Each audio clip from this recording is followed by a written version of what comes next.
வணக்கம் நண்பர்களே. இன்னைக்கு நம்ம ஒரு முக்கியமான விஷயத்தை பற்றி தான் பேச போகிறோம்.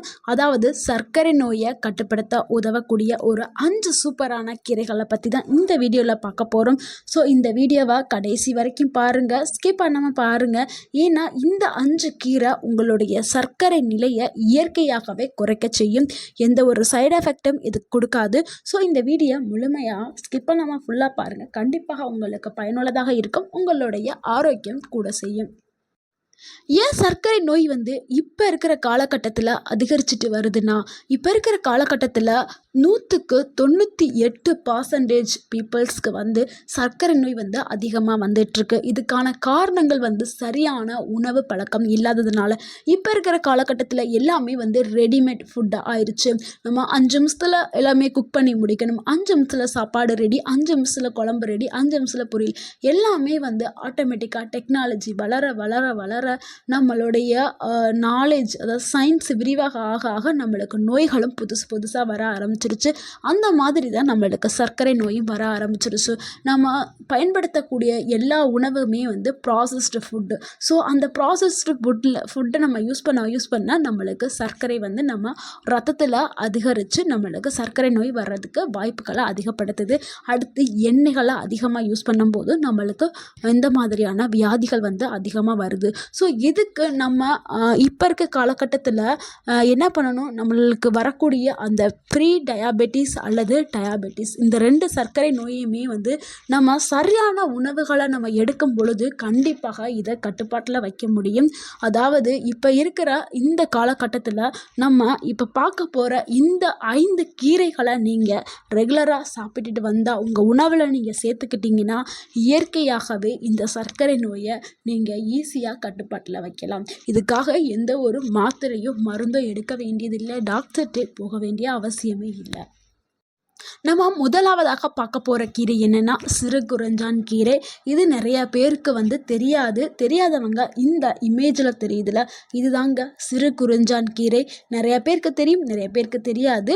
ஸோ இந்த கீரை நம்மளுக்கு என்ன நன்மைகளை கொடுக்குதுன்னா, சர்க்கரை நோயை கட்டுப்பாட்டில் வச்சுக்கிறதுக்கு இது ஒரு சிறந்த ஒரு கீரை அப்படின்னு சொல்லலாம். இந்த சிறுகுறிஞ்சான் கீரையில் அதிக அளவில் இரும்பு சத்து இருக்கிறனால நம்மளுக்கு ரத்த சோகை இருக்கக்கூடிய பெண்களாக இருந்தாலும் சரி, ஆண்களாக இருந்தாலும், மோஸ்ட்லி பெண்களுக்கு தானே ரத்த சோகை வரும், இந்த அனிமியா வரும். அந்த ரத்த சோகைகள்லாம் சரி பண்ணுறதுக்கு இந்த கீரை உதவி பண்ணுது.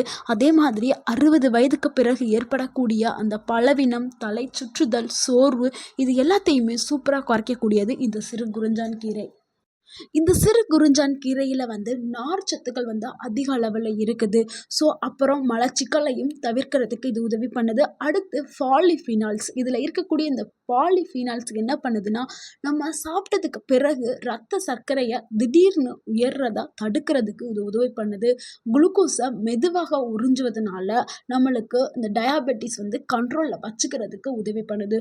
ஸோ சர்க்கரை நோயாளிகளுக்கு ஒரு சிறந்த வரப்பிரசாதமாக இந்த சிறுகுறிஞ்சான் கீரை இருக்குது. இதை நீங்கள் எடுத்துக்கிற பொழுது கண்டிப்பாக உங்களுக்கு சர்க்கரை கட்டுப்பாட்டில் இருக்கும். அடுத்து சர்க்கரை நோயே உங்களுக்கு வராது. சர்க்கரை முற்றிலுமாக குணமாயிரும். இந்த ஒரு கீரை நீங்கள் ட்ரை பண்ணி பாருங்கள், கண்டிப்பாக உங்களுக்கு ரிசல்ட் கிடைக்க ஆரம்பிக்கும். அதே மாதிரி இந்த சிறுகுறிஞ்சான் கீரையில் மெக்னீஷியம், பீட்டா கரோட்டின் இருக்குது. இது ரத்தத்தில் இருக்கக்கூடிய அந்த சர்க்கரை அளவை கட்டுப்பாட்டில் வச்சுக்கிறதுக்கு உதவி பண்ணுது. உடனே ஏறாமல் இருக்கிறத தடுக்கவும் செய்யுது, இருந்தாலும் அதை கட்டுப்பாட்டில் வச்சிருக்கவும் செய்கிறதுக்கு இந்த கீரை உதவு. இது நம்ம எப்படி உணவில் சேர்த்துக்கிறலாம்னா, நம்ம சாம்பார் செய்யலாம். இந்த கீரைகளை போட்டு நம்ம சாம்பாராக செய்யலாம். இந்த கீரையில் கூட்டு செஞ்சு எடுத்துக்கலாம். தினமும் நீங்கள் 1 கப்பு இந்த சிறுகுறிஞ்சான் கீரையை நீங்கள் எடுத்துக்கிறீங்க, உங்களுக்கு அப்படியே சர்க்கரை வியாதி இருந்தது மாதிரியே இருக்காது. முழுமையாக சர்க்கரை நோய் உங்களுக்கு குணமாயிரும். அடுத்து 2வதாக இருக்கக்கூடிய கீரை என்னென்னா முருங்கைக்கீரை தாங்க. முருங்கைக்கீரை ஒரு நேச்சுரல் இன்சுலின் மாதிரி வேலை செய்கிறது என்று டாக்டர்கள் சொல்கிறாங்க. உடம்பில் இன்சுலின் சென்சிட்டிவை அதிகரித்து நம்மளுடைய உடலில் சர்க்கரை அளவை மெதுவாக குறைக்கிற வேலையை முருங்கைக்கீரை செய்யுதாம். மேலும் முருங்கைக்கீரையில் இரும்புச்சத்து, கால்சியம், நார்ச்சத்து, இது எல்லாமே இருக்குது. நம்மளுடைய மொத்த உடலுக்கும் ஆரோக்கியத்தையும் நலனையும் கொடுக்கக்கூடியது இந்த முருங்கைக்கீரை தான். நம்ம முருங்கைக்கீரை அடை செய்யலாம். தினமும் 100லேருந்து 150 கிராம் முருங்கைக்கீரை கூட்டாவோ இல்லை முருங்கைக்கீரை பொரியலாவோ நம்ம எடுத்துக்கிறணும். அடுத்து முருங்கைக்கீரை சூப்பு நம்ம எடுத்துக்கிறலாம். இது காலையிலேயோ இல்லை மாலை நேரத்திலோ எடுத்துக்கிறது நம்மளுடைய உடல் ஆரோக்கியத்திற்கு சிறப்பாக கொடுக்கக்கூடியது. அடுத்து நம்ம 3வதா பார்க்கக்கூடிய கீரை என்னென்னா வெந்தயக்கீரை தாங்க. இதை நம்ம ஃபெனுக்ரிக் ஸ்பினாச் அப்படின்னு நம்ம இங்கிலீஷில் சொல்லலாம். வெந்தயக்கீரை வந்து சர்க்கரையை கட்டுப்படுத்தும் தன்மை அதிகமாக இருக்குது வெந்தயக்கீரைக்கு. வெந்தயக்கீரை அதை விட இன்னும் சக்தி வாய்ந்தது. வெந்தயத்தை விட வெந்தயக்கீரைக்கு நிறைய சக்தி இருக்குது. நிறைய பேர் என்ன பண்ணுவாங்கன்னா, சர்க்கரை நோய் இருக்கிறவங்க காலையில் வெறும் வயிற்றில் வெந்தயத்தை பவுட்ரு பண்ணி அதை வந்து குடிப்பாங்க. அந்த வெந்தயத்தை பவுட்ரு பண்ணி குடிக்கிறதுக்கு பதிலாக அந்த கீரையை நம்ம எடுத்துக்கிட்டோம்னா நம்மளுக்கு இன்னும் சிறப்பான ஆரோக்கியம் கிடைக்கும். அதை விட பல மடங்கு சக்தி வெந்தய கீரைக்கு தான் இருக்குது. ஸோ நம்ம வெந்தயக்கீரை வெளியில் போய் வாங்க முடியலனா வீட்டிலேயே நம்ம தயார் பண்ணலாம். அதாவது வெந்தயத்தை நம்ம நைட்டே தண்ணியில் ஊற வச்சுட்டு அதுக்கப்புறம் ஒரு வெள்ளை துணியில் வச்சு முளைக்கட்டை வச்சுட்டு அதுக்கப்புறம் ஒரு பாத்திரத்தில் மாற்றி வச்சு நம்ம வளர்க்கலாம். இல்லை டைரெக்டாகவே ஒரு பாட் எடுத்துட்டு அதில் மண் போட்டுட்டு வெந்தய விதைகளை அப்படியே ஸ்ப்ரெட் பண்ணி விட்டுட்டு நம்ம தண்ணி தெளித்து விட்டுறணும். தண்ணி நீங்கள் தொடர்ந்து ஒரு 3 நாளைக்கு லைட்டாக தெளித்து விட்டிங்கன்னா வெந்தயம் வந்து முளைச்சி வர ஆரம்பிச்சிடும். ஸோ ஒரு வாரத்துலேயே உங்களுக்கு வெந்தய கீரைகள் வந்து ரெடி ஆகிரும். ஸோ இதை நீங்கள் ஹார்வெஸ்ட் பண்ணி இந்த வெந்தய கீரைகளை நீங்கள் சமைச்சு சாப்பிடலாம். இதில் வந்து என்ன இருக்குன்னா, இதில் சாலபிள் ஃபைபர்ஸ் இருக்குது. இது சர்க்கரையை உடலில் மெதுவாக உறிஞ்சுறதுக்கு உதவி பண்ணுது. வெந்தயக்கீரையை நம்ம எடுத்துக்கிறனால HbA1c லெவல் கூட குறைய ஆரம்பிக்கும். அடுத்து இதை வந்து நம்ம கீரை கூட்டாகவோ இல்லை சப்பாத்திக்கு சைடிஷாக வெந்தயக்கீரை பருப்புடன் போட்டு ஒரு கூட்டு மாதிரி ரெடி பண்ணி அதை நம்ம உணவில் சேர்த்துக்கிறலாம். அடுத்து 4வதா பார்க்கக்கூடிய கீரை என்னென்னா புதினா தாங்க. இதை இங்கிலீஷில் மின்ட் லீவ்ஸ் அப்படின்னு நம்ம சொல்லுவோம்.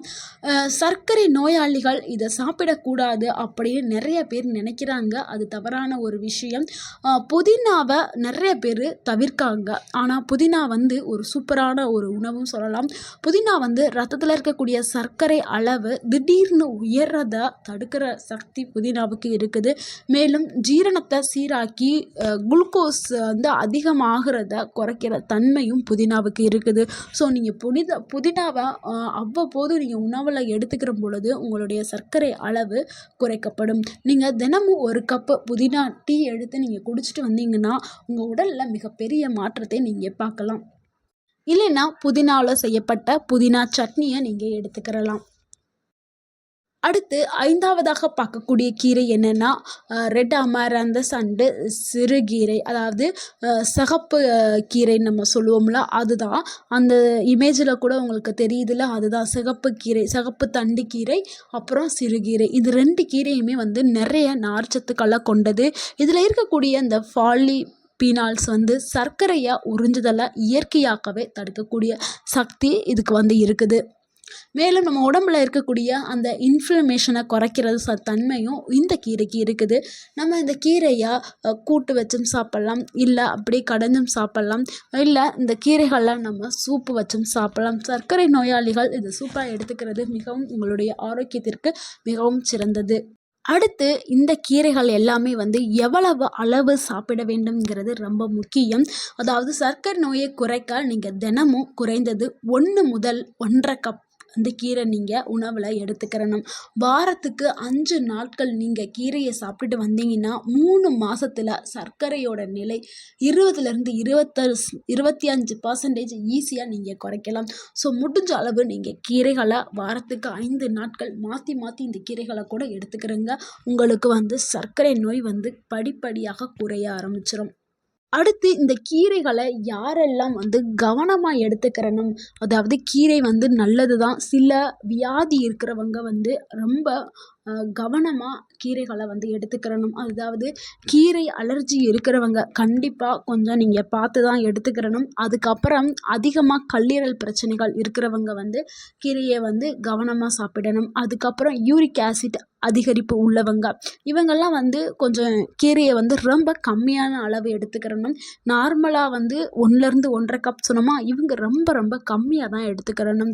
கீரையில் இருக்கக்கூடிய இந்த ஆக்சிலேட் காரணமாக அந்த கற்கள் பிரச்சனை இருக்கிறவங்களுக்கு ஏதாவது ஒரு ப்ராப்ளத்தை கொடுக்க ஆரம்பிக்கும். ஸோ வந்து நீங்கள் கீரைகளை வந்து எடுக்கும் பொழுது நீங்கள் கவனமாக பார்த்து எடுக்க வேண்டும்.